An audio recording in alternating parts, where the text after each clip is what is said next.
The rattle came from behind the number 3 scrubber, low and wet, the sound a man makes drowning in dry air, and I had my hand in the warm exhaust vent before I had decided to move. Something was wedged in there.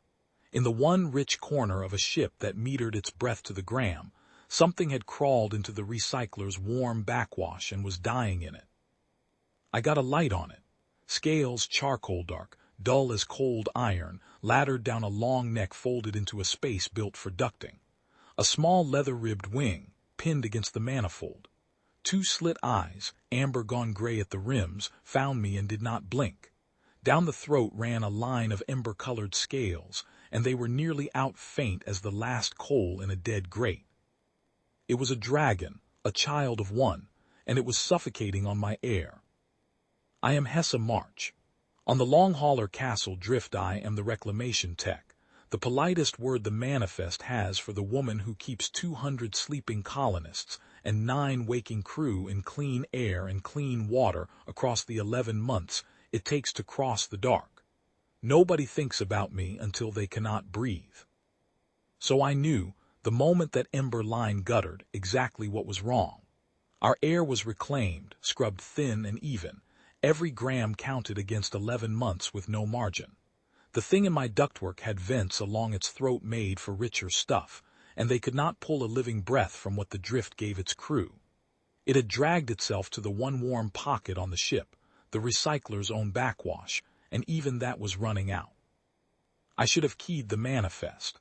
Unlisted mass goes in the report, and on a closed hull there is exactly one thing done with a breather nobody budgeted for. I cracked a clean feed instead. There is a maintenance tap I use to test cartridges and processed air off the front of the line before it is thinned for distribution. I ran a hose off it into the dark behind the scrubber, held the open end near that gray-rimmed eye, and watched. It breathed. The whole length of it shuddered and pulled. The coals along its throat woke to orange. The eye cleared, and it looked at me as though I had reached into the floor of the world and turned the heat back on. Easy, I told it. Easy now. I called it cinder because that was what it looked like, a fire someone had let burn too far down. You cannot hide a draw on a metered ship. 4 days on, Voyage Officer Brand came down to my deck with a slate and a frown, because clean air was leaving the front of the line and not coming back in the count. "You have got a leak," he said. "I have got it handled. Not a lie, not the truth." He was not a cruel man. That is the part people get wrong about closed hulls.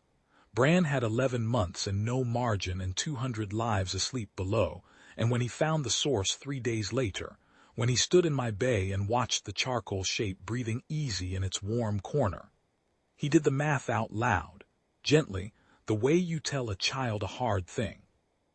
It is not on the manifest, Hessa. There is no air budgeted for it.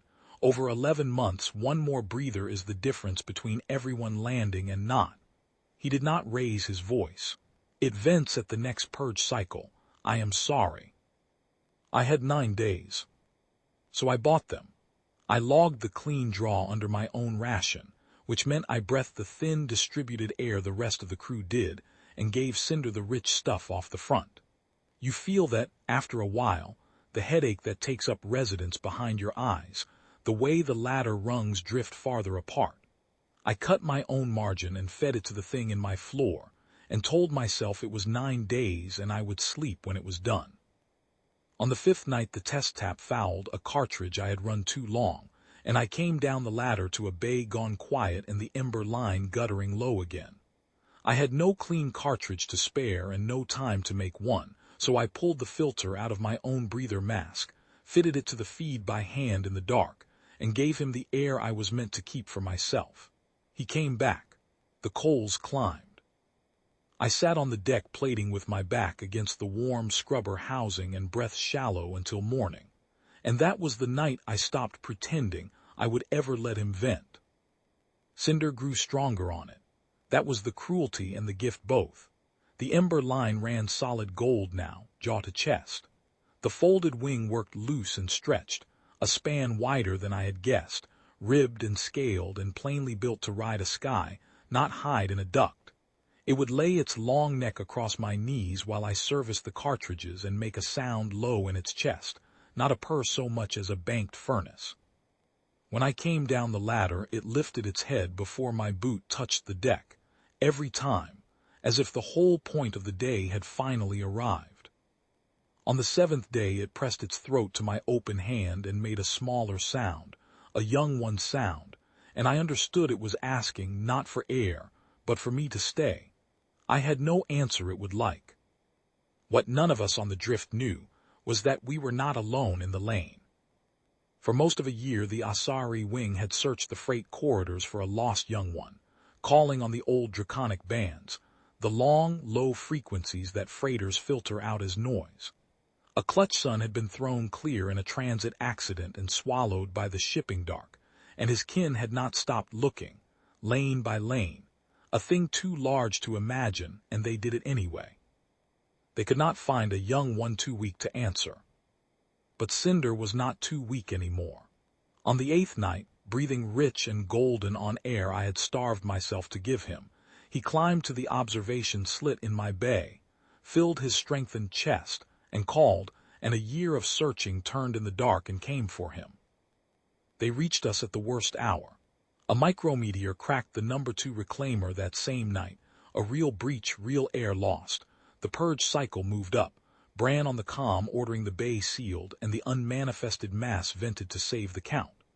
I had Cinder behind me and the emergency reserve bottle in my hand, mine by right, and I cracked it into his face instead, let the count go to hell, and waited to pay what I had known I would owe since the first night.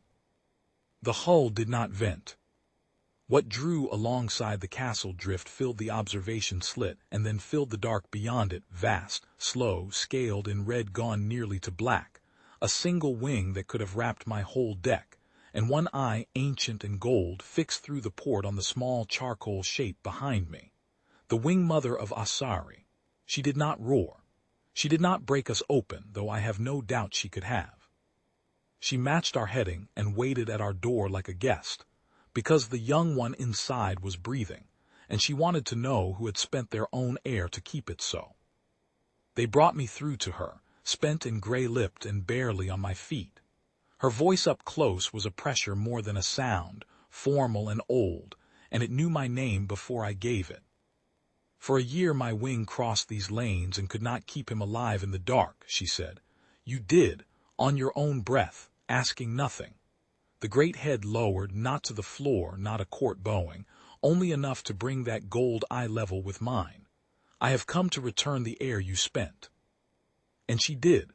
She breathed once, full into my starved face, warm, rich, smelling of stone and far weather, and the headache that had lived behind my eyes for 9 days let go all at once, and I wept, which I am not ashamed to tell.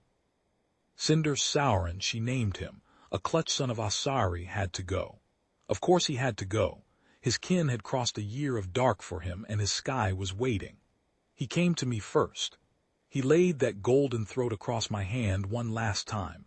The coals of it warmed through my palm, made the young sound once more, and then went out the lock to the great shape that had never stopped looking for him. I got no title.